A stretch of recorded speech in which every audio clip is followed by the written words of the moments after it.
July 25th, 1944. South of St. Lo, Normandy.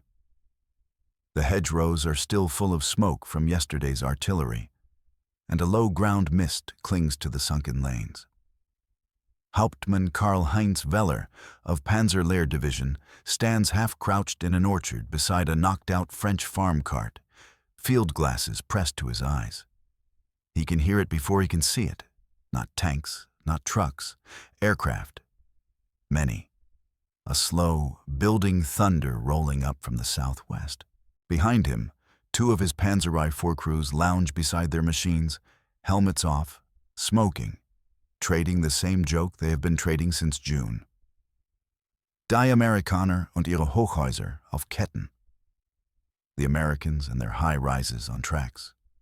The Sherman, tall. Gasoline, too soft, too exposed. Good for colonial war, not for Normandy. They have believed this for weeks. Ever since June 6th, German Panzer and Panzerjäger officers in Normandy had looked at the American M4 Sherman and seen all its flaws. The silhouette was too high. A panther could see it before it saw the panther. The 75mm gun did not match the long 75 of the Panzer IV or the high-velocity 75 of the Panther. The side armor was thin. The tracks too narrow for the Norman mud. And worst of all, to German eyes, the Americans seemed to send them forward in straight, obvious columns, as if tanks were trucks. Weller had said it himself in a field conference near Le Mesnil-Adelais. Die Panzer sind unbeholfen. Clumsy. They come in bunches. You kill 5, they send 10. His operations officer had laughed, but this morning does not feel like a morning for jokes. Event detail. Operation Cobra was the American First Army's long-planned breakout from the Normandy bocage. After weeks of attritional fighting around St. Lo, General Omar Bradley massed over 1,500 heavy bombers, medium bombers, and fighter bombers to smash a narrow German-held sector west of St. Lo on July 25, 1944. German units in that sector, including elements of the elite Panzer Lehr Division, 2, Panzer Division, and scattered infantry formations, were already weakened by weeks of fighting and had little room to maneuver. The American plan was simple.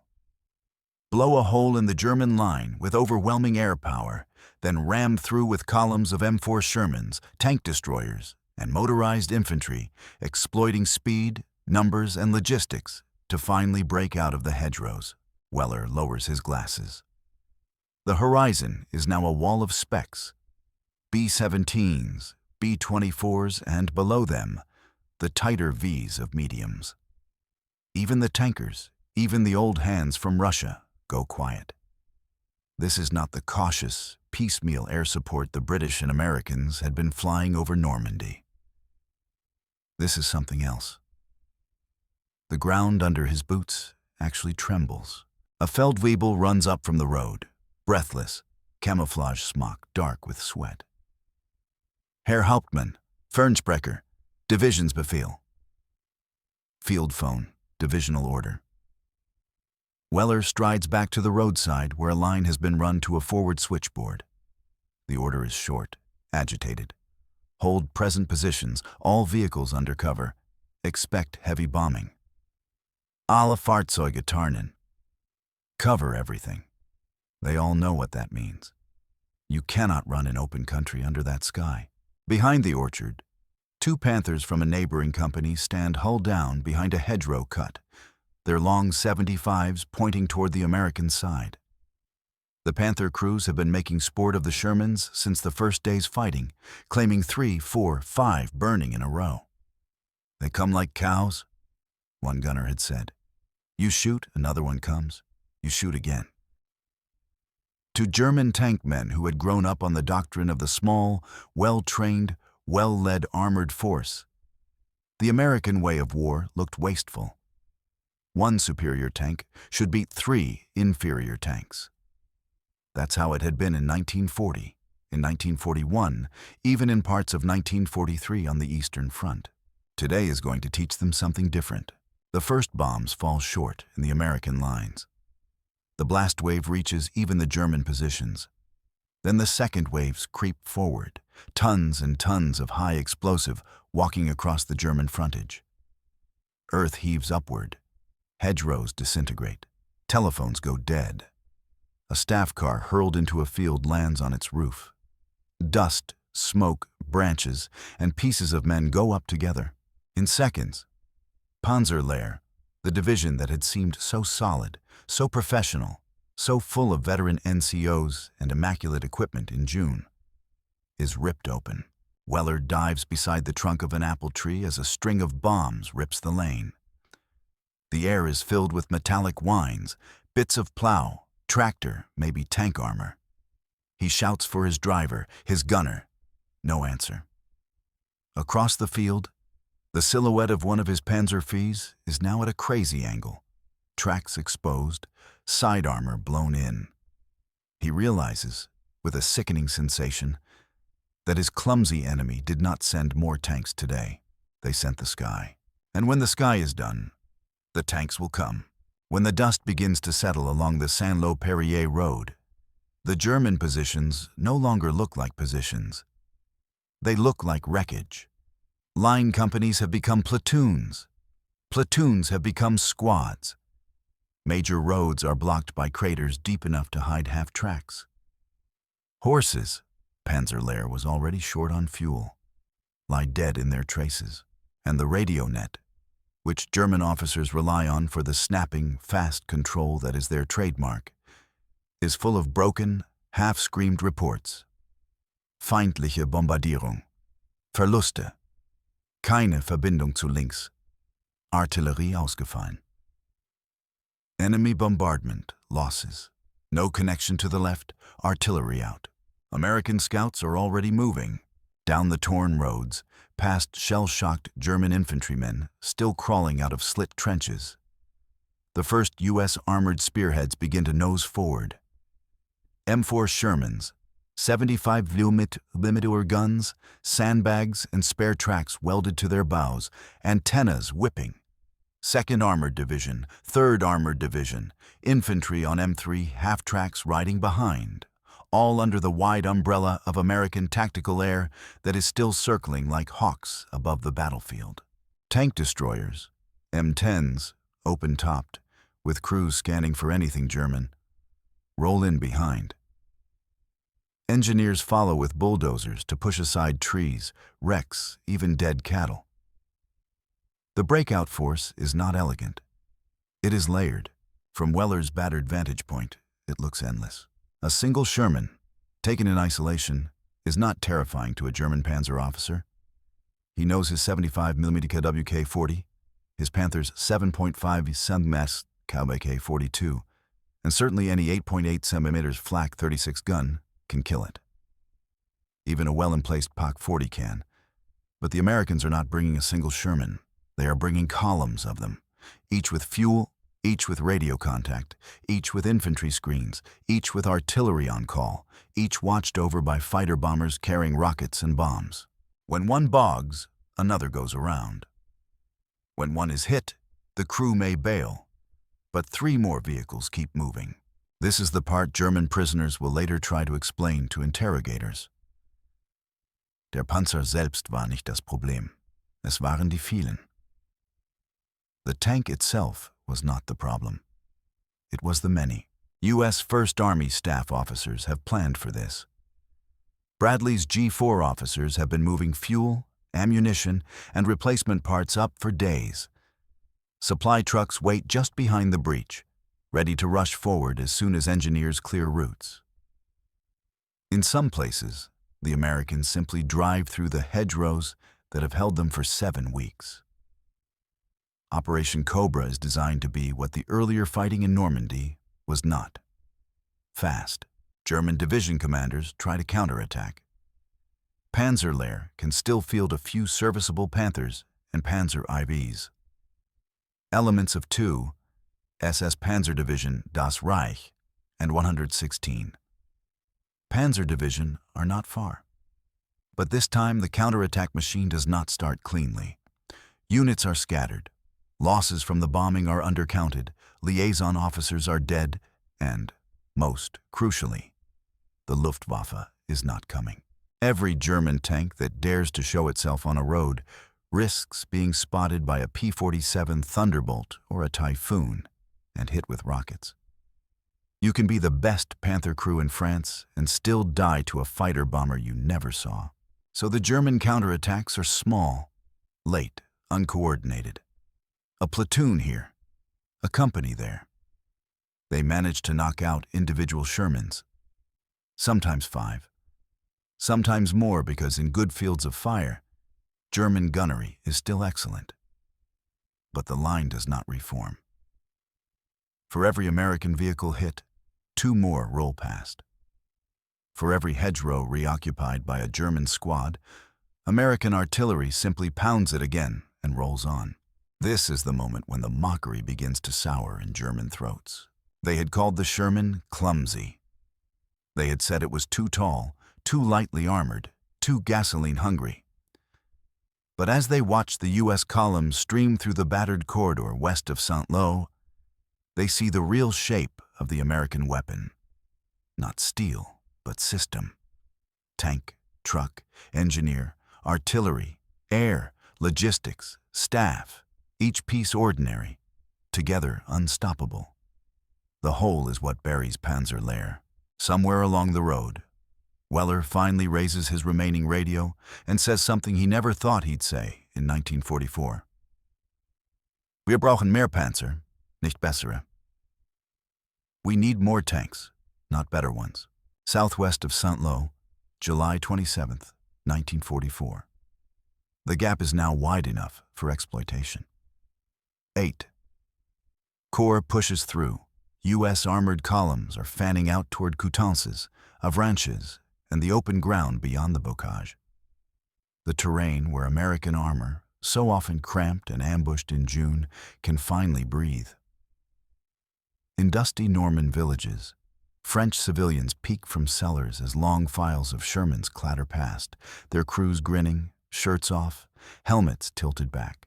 On turrets, chalked in GI humor, sit names Hobo, Georgia Peach, Norman Nightmare. Each is a 30-ton promise that the German front is cracking. For German commanders trying to form a line, it feels like drowning. They throw whatever they have, not just tanks, but assault guns, towed 75s, even Osttruppen, into blocking positions along sunken roads.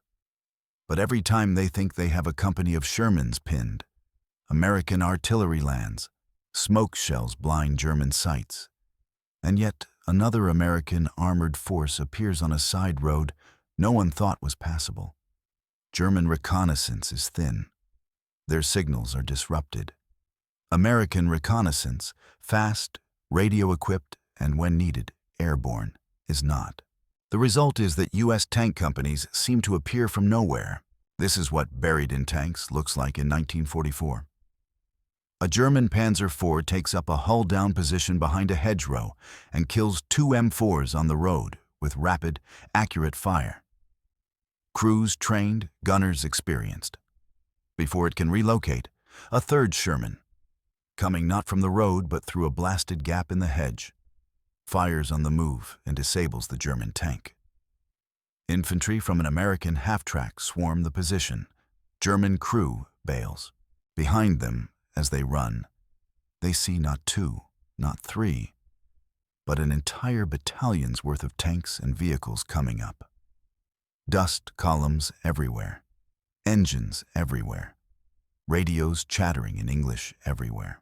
In German after-action reports, those that survive, officers admit something painful. They underestimated the Americans' ability to sustain armor in contact. German formations in Normandy that lost tanks often had to wait days for repair and recovery, or for replacement vehicles from deeper in France. Replacements that might never come because Allied fighter bombers roamed the roads. American formations that lost tanks often had new ones in 24 to 48 hours, or could cannibalize, or could push forward with what remained because other units were advancing too. The American Army did not need every tank to work every hour. It needed enough tanks to work every day. And there was air. Every German counter-move took place under the threat of Allied air power. Even when the weather cleared only briefly, P-47s prowled the highways and village approaches. A German tank commander who once mocked the Sherman for its height now found himself hiding his own superior, well-sloped Panther in barns and orchards, moving only at dusk. American armor, by contrast, could move more freely because it moved under its own fighters. German soldiers, even veteran Panzer men, began to talk differently in the evenings they had.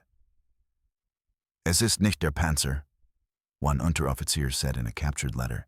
"Es ist Amerika." It is not the tank, it is America. What he meant was, they can lose Shermans, they can lose crews, they can lose trucks, half-tracks, even whole companies. And the offensive rolls on. Germany, in 1944, cannot. As the breakout expands and American armor nears Avranches, the German High Command realizes the scale of the disaster. If the Americans swing south and east, they can unhinge the entire German position in Normandy, expose Brittany, and eventually turn back to help close a pocket around Falaise. The panzer divisions that were supposed to be the decisive counterstroke in Normandy are now being fed in piecemeal to stop an avalanche of ordinary tanks. For men like Weller, the lesson is now burned in. You can build a finer tank, you can train a finer crew, you can even win a local fight. But if the enemy has more of everything and can bring it to the fight today, tomorrow, and the day after, he will roll over you. August 1944. German staff positions behind the collapsing Norman front are busy in a way that is not purposeful but frantic. Maps are being redrawn every hour. Arrows showing American thrusts multiply. Reports from Panzerlehr are grim. Losses irrecoverable. Reports from 2. Panzer Division 116. Panzer Division and even SS formations tell the same story. Enemy tanks in company and battalion strength are pushing on multiple axes at once. You defeat one, another appears. You fall back to a prepared line, they bypass it. You try to shift reserves, fighter bombers torch your columns. This is when the bitter irony settles over German officers who had laughed at the Sherman. In 1942-43, in Russia and in staff discussions, the German model had been fight with quality. Superior gunnery, superior optics, superior crew drill, superior commander initiative. Beat the enemy tank for tank and man for man. In Normandy, against the American war machine in 1944, that model is not enough. Quality can win a duel. Quantity can win a campaign. Weller, now shot 2 tanks and half his veteran NCOs, dictates to his adjutant: Der amerikanische Vorteil liegt in der Masse der einsatzbereiten Fahrzeuge pro Tag, nicht im einzelnen Fahrzeug. The American advantage lies in the mass of vehicles ready per day, not in the individual vehicle. That line will be echoed, in drier, more bureaucratic language, by German analysts after the war. As American forces break out and pour through Avranches into Brittany and turn east to help close the Falaise pocket, German attempts to form a coherent panzer counterblow fail for the same reason again and again. There are not enough serviceable tanks, not enough fuel, not enough air cover, and not enough time. The Allies have cracked the positional problem of Normandy, and now their strength, industry, logistics, motorization can express itself. This is the last, most important layer of the story. American production is the invisible character in Operation Cobra. Behind every Sherman that rumbled past the bombed hedgerows west of Saint-Lô stood factories in Detroit, shipyards sending Liberty ships to Britain, depots in the UK stacked with engines, transmissions, spare guns, fuel, and rations. Behind every German Panther that burned in a Norman field stood nothing comparable. A battered Reich under air attack. Rail lines cut, fuel stocks dwindling, skilled labor drafted. A Panzer Lehr division that could not be rebuilt the way the U.S. could refill an armored division. So when German Panzer commanders said, in July 1944, that the Sherman was clumsy, they were right in one narrow sense. It was not a cat-like panther or a formidable tiger. But they were wrong in the way that decides wars. The real American tank was not the M4. It was the ability to put another M4 on the road tomorrow. And another. And another. Backed by artillery, by engineers, by fighter bombers, by staff work. By the time German forces are being squeezed in the Falaise pocket in August, some units are fighting not to destroy Shermans, but simply to break through American armored screens to escape. German tanks that once stood and traded shots in pride now dash from hedgerow to hedgerow, terrified of jabos, short on shells, hunted. The laugh of June, clumsy Sherman, is gone. In post-war interrogations, U.S. officers will note how often captured German officers talk about replacement. We could not replace. We could not repair fast enough. We could not get fuel forward. Rarely do they say, the American tank was superior. Instead, they say, the American army was superior. Which is the point.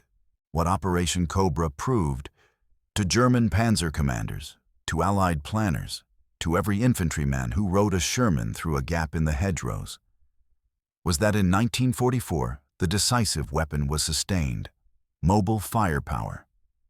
The Sherman was the delivery system. The system was the United States. German Panzer commanders mocked the clumsy Sherman until Operation Cobra buried them in tanks.